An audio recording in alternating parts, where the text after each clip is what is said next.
تیر و تلوار چل رہے ہیں. بس امام حسین نے یہ فرمایا نانا لو تم چاہے جتنے تیر و تلوار چلا لو میری جان جانے والی نہیں ہے.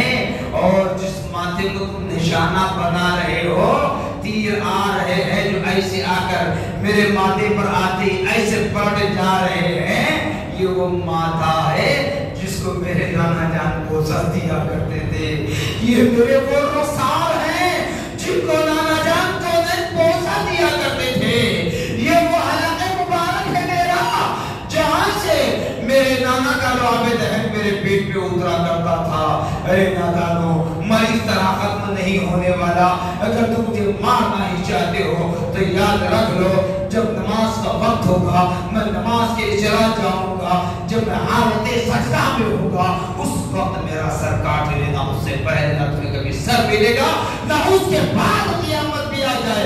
یہ میدان کربلا چلتا رہے گا لیکن حسین کا سر کبھی کاٹ نہیں پاؤ گے چاہے تمہارے پاس کوئی ہتھیار کیوں نہ ہو. جب حسین رب کی بارگاہ میں ہوگا سجدے میں سر ہوگا تبھی حسین کا سر تمہیں مل سکتا ہے اس سے پہلے نہیں مل سکتا. بتاؤ جھوٹا دعویٰ جھوٹی محبت کرنے والوں اتنا دشمن کو کوئی راستہ دیتا ہے میرا اس طرف سے کاٹے دے میں مر جاؤں گا مجھ کو یہ زہر دے دے میں مر جاؤں گا کوئی یہ راستہ دے پاتا ہے. اسی لیے کہتے ہیں شہداء سے محبت ہے پنج وقت نماز کے پابند ہو. اہل بیت سے محبت ہے صبر و استقلال کا دامن تھامے رہو.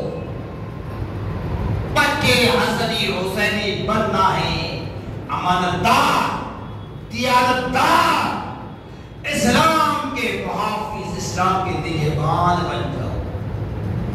حضرت امام حسین رضی اللہ تعالیٰ نماز عصر بتا جاتا نماز عصر کا وقت نماز عصر ادا کرنے کے لیے گئے. حالت سجدہ میں آپ پر شمر جوشن نے پہلے تو شہید پتھر لا کر آپ کے گردن مبارک پر ڈال دیا. اس کے بعد نیزے سے آپ کے جسم مبارک سے آپ کے سر اقدس کو جدا کر دیا.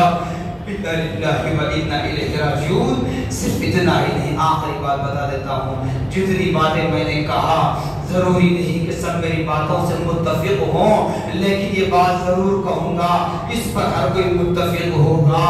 جب امام حسین رضی اللہ تعالیٰ عنہ کے جسم مبارکہ سے گردن مبارکہ کو جدا کیا گیا سر اقدس کو تو اس حلق کی نلی میں لکڑی ڈال کر بلکہ بتایا جاتا ہے کہ نیزے پر اس کو لٹکا کر ناچتے ہوئے کوفہ کے میدان پر لگایا گیا تھا. میرے بھائی آج جتنی کامیں ہو رہی ہیں وہ امام حسین کی توہین میں ہیں. اس لیے میں ان چیزوں سے باز آنے کے لیے کہا ورنہ ان سے مجھے کوئی سروکار نہیں ہے جس کی خبر کا جواب اس کو دینا ہے. اور یہ بھی یاد رکھ لیں بعض لوگ کیا کرتے ہیں 12 محرم کے دن شہداء کے نام سے زیارت کا کام کرتے ہیں.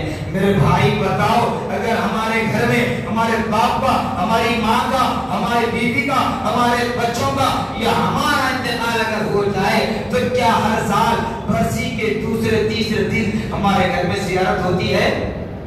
نہیں. پھر کیا ہے بھائی آپ مردہ سمجھ کر تو کہتے ہیں نا زیارت.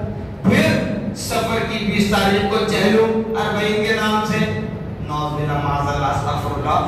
یاد رکھ لیں اگر میدان محشر میں کامیابی کا امراض چاہتے ہو قبر کی منزلوں میں کامیابی چاہتے ہو سکرات کے وقت روز کامیابی کے ساتھ ختم ہونا چاہتے ہو اس دنیا میں فنا ہونے والی دنیا میں اگر کامیابیوں کا امراض چاہتے ہو تو پیارے آقا محمد رسول اللہ صلی اللہ تعالی علیہ وسلم کے وسیلے سے حسنین قریبین سے ایسی والہانہ محبت کا اظہار کریں جس طرح پیارے آقا صلی اللہ تعالی علیہ وسلم کے طرز عمل پر حسنین قریبین یتیموں یسیروں اسیروں. یتیم سے مراد جن کا باپ نہیں, یسیر سے مراد جن کی ماں نہیں. اسیر ایک لفظ شاید آپ نے غور نہیں کیا ہوگا. اسیر سے مراد قیدی جو جیل خانوں میں ہوتے ہیں.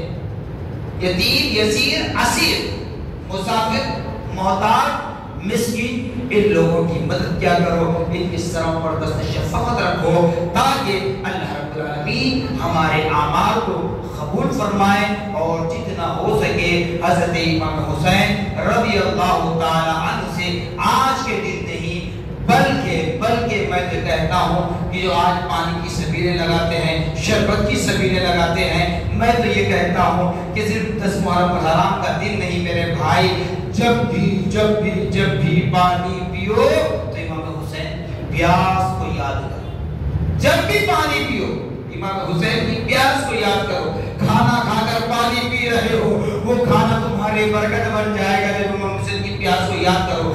دوا کھا کر پانی پیو، حسین کی پیاس کو یاد کرو تو دوا تمہارے نہ صرف شفا بن جائے گی بلکہ تم کو کامل صحت مند کر سکتی ہے، اگرچہ کہ اخلاص ہو، خشوع و خضوع۔ تو خدا را اہل بیت اطہار سے سچی محبت کا اظہار کریں، اس کا اظہار 5 وقت نماز، قرآن پاک کی تلاوت، اللہ اس کے رسول کی فرما برداری، اطاعت گزارنے پر ہوتی ہے۔ جزاکم اللہ خیر جزا، وآخر دعوانا الحمدللہ رب العالمین۔ صلاۃ و سلام کے لیے کھڑے ہوتے ہیں۔